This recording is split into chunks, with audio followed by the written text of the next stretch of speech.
vervain is one of those plants that came to light with COVID. Oh, It's one wow. of it you can use to treat COVID and also to prevent COVID.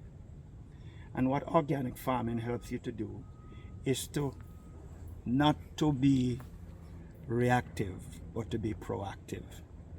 Okay? So you're doing the things not because something has happened, but because you don't want it to happen to you. Yeah. You know? So you boil it and drink it You like a boil tea? it and drink it like a tea. You have established a farm here around your house, Ket's Gourmet Farm. Tell me, when did you start it and what was the inspiration behind starting this farm? Well, that's a difficult thing to answer, because we never planned to be in farming. We've always been doing what we're doing for the purpose of our family. We have 4 kids of our own, and we have maybe grown another 4. And our intention was to keep the family healthy. So we planted things and grew things for the purpose of the health of the family. Then, because we are in Stony Hill, and what we have is a lot of stones, we had to farm in containers. So we do a lot of farming in boxes, in baths, what we call raised bed farming. We have a little bit of a sunken bed situation, but not much. Okay. So I would farm in these things, and then I would take it to my friends. I say, hey, take this box and care for it, and it will care for you. But when I went back to pick up the box, they never got much out of it. Because they just never, for one, we have been teaching our people to cut the lettuce from the bottom up. So we don't take a lettuce out of the ground. We cut around it so that the one plant we can cut from for a month. One of the guys said to me, why don't you pack a few boxes and take it to church and we'll buy it. So we packed 10 boxes and they bought it. Then the next Sunday we packed 20 and they bought it. The next Sunday we packed 40 and they bought it. Today we're packing like 200-300 boxes per week. And they're available in the leading supermarkets in the island, or particularly in the city. So we really never plan a business. Out of that, we started what is called Ket's Organic Selection. And that we have been doing now for maybe the past 12 years. Okay. And we are the only certified organic farmer in Jamaica. Urban farm in Jamaica. And we are certified by the Bureau of Standard, and a rigorous situation that they audit you every year, and you have to stick to certain protocols and what have you. What is the difference between this kind of farming and the other types? Your food essentially should be your medicine, and your medicine your food. So organic farming, we take all of that risk factor out. Okay? We make the connection between nature and agriculture. By so doing, we don't use synthetic fertilizers and pesticides and those kind of stuff around our farm. What we believe in is sustainable development. So the things around us is what goes back into manufacturing the things that will make your plant healthy and make you healthy. I am 79 years old. I'm not going to tell you my wife's age. And I have none of those, not even high blood pressure, arthritis, or all of those stuff. We're healthy because our health comes from the food we eat. Okay. And that's what we're selling to people. We're saying there is something you can do by taking charge of your health instead of depending on the doctor to do so. The average doctor lives 35, 40 years. They themselves are not taking care of themselves.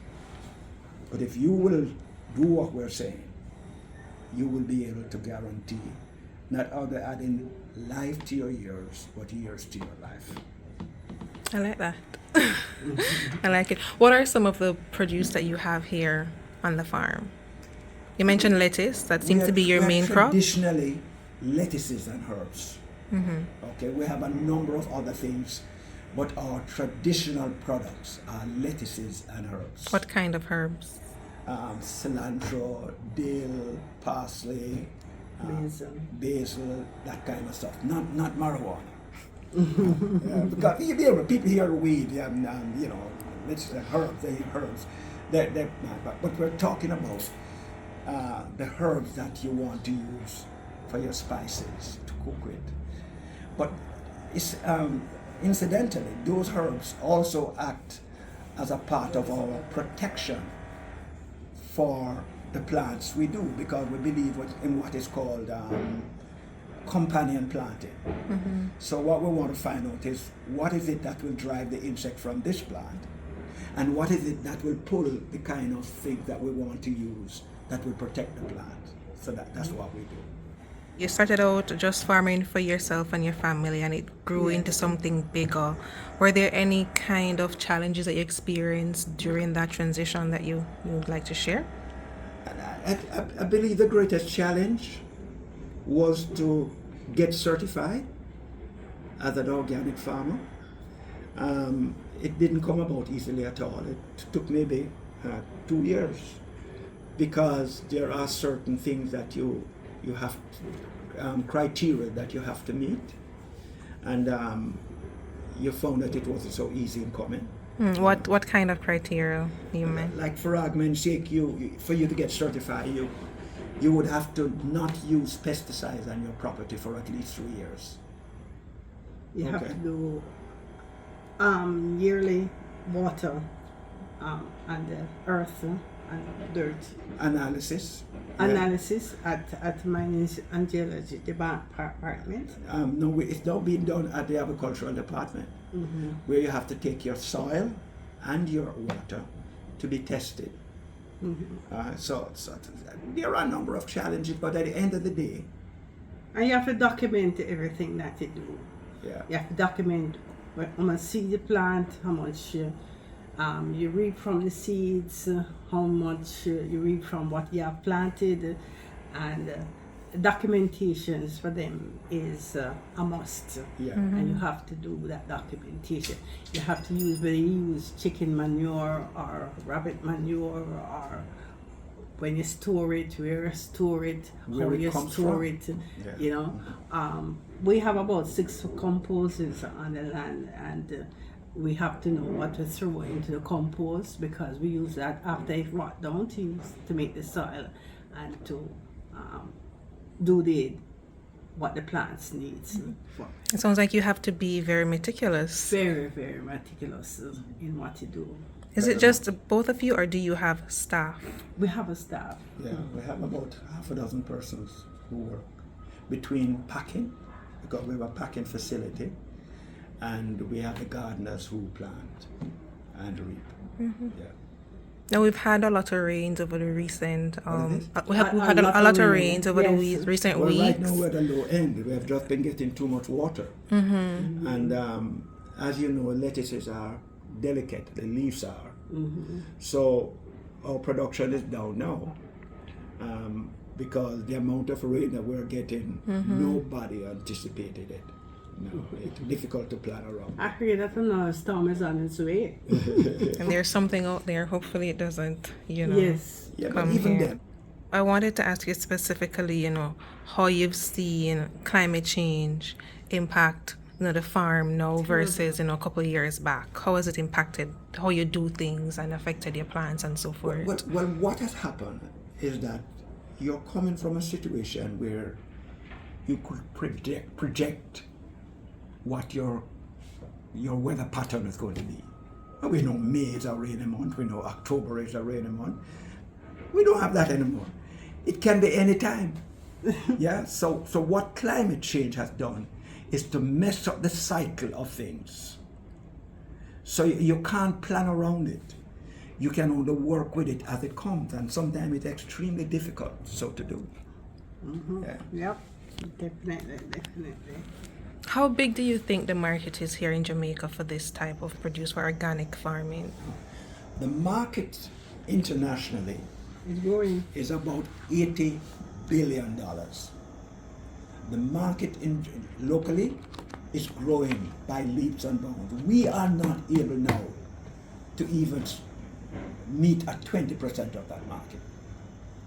And that's part of the reason why we are doing these classes, so that I don't want to know something that you don't know. Tell me more about the classes. When are they held, and why, and so forth? We do the classes once a month, and it is designed for people who want to grow things at home. One of the most common excuses here, I can't grow, I don't have any space. And we are showing you how, whatever space you have against the wall, on the ground, in boxes, you can grow. So we have adapted and continue to expose to people the different things you can do in order to grow where you are at. Okay? And how long have you been having those classes? Maybe about 3 years. Yeah. Yes, before COVID. Yeah, been for about 3 years. Yeah. Yes. What has the uptake been like? Huh? Have people been coming to the classes? What have the uptake been like? Yes. The last class we had, we got overbooked. Okay?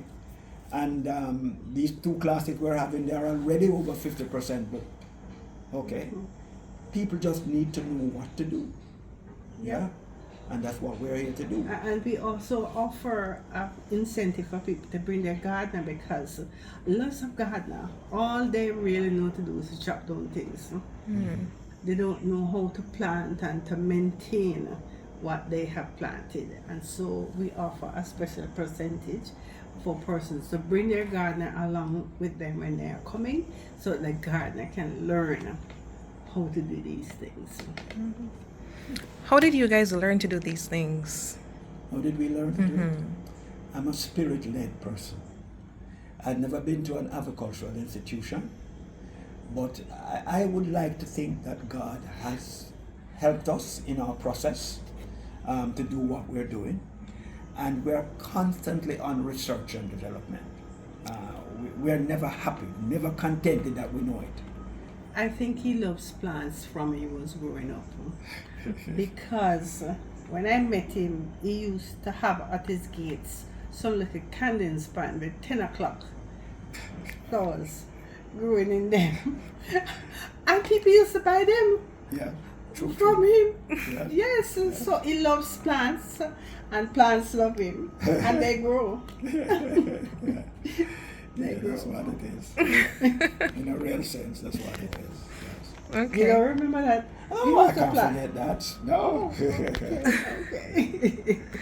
And what is your ultimate vision here for Ket's Gourmet Farm? Our vision is to be able to start exporting. But before we get into the export market, is to fill the Jamaican need, because we're really heavily city-based, and people outside of Kingston want the product. So we need to find a way to bridge the gap, meeting the local need, and then we can start talking about expanding into other areas. Yeah. And to get each household in Jamaica to think organic and to behave that way.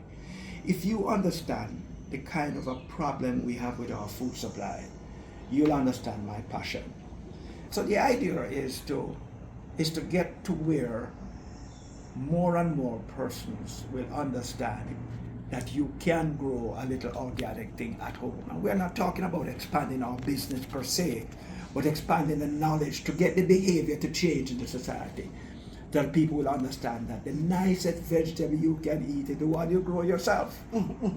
Yeah. So that's where we're at. Some people, even who don't have the time or feel like they have the knowledge to to grow their own plants, may also feel as well that organic produce is probably a little bit more expensive than the other types of produce that we'll get. So it's easier for people to buy the other types. How expensive, or what is the price difference, would you say, between what you produce and what is already on the market? Question, Sash? Have you calculated the cost of cancer recently? Have you calculated the cost of poor health where you live at the doctor? That's what you have to equate it with. It is stupid in my estimation to be looking at the cost of a non-organic versus an organic, where you're not looking at the end result. The long-term result is that it's keeping you out of the doctor's office. It added life to your years and years to your life. Who can pay for that? There is no price to that. None. We have a friend who have to go to the States ever so often, like about every 3 months. And now it's costing him over $1 million per month because the cancer must have gone to his bone or something like that, and it. Yeah. So the investment is worth it. The investment by is far. worth it by far. a long run. There it is worth it. absolutely no comparison. None at all. No. Yeah, your health is your wealth. Yeah? When you don't have health, you don't have anything else. And that's what organic is going to do for you. It's going to help you to live a healthier. Our children are born with diabetes now than anything else. The children's hospital is full of kids who have nothing to do with it, but just because their parents cannot afford to eat properly, they end up having a child that is sick. So do you think that this is something as well that maybe the health ministry should be pushing or coming on board with They to should be push pushing it. organic farming in collaboration with the agriculture ministry, of course? Well, we have an organic association, Yeah. It's called Gourmet. And right now we're partnering with the government with a program called Genesis. And we're taking training right around the island, trying to convert the methods people are using to the organic method. And it is happening. We'll have one here on the 28th. We have it every month where farmers come. This is at no cost to them. It's a program that is being sponsored by the government and run with Joe to teach people how to do organic farming.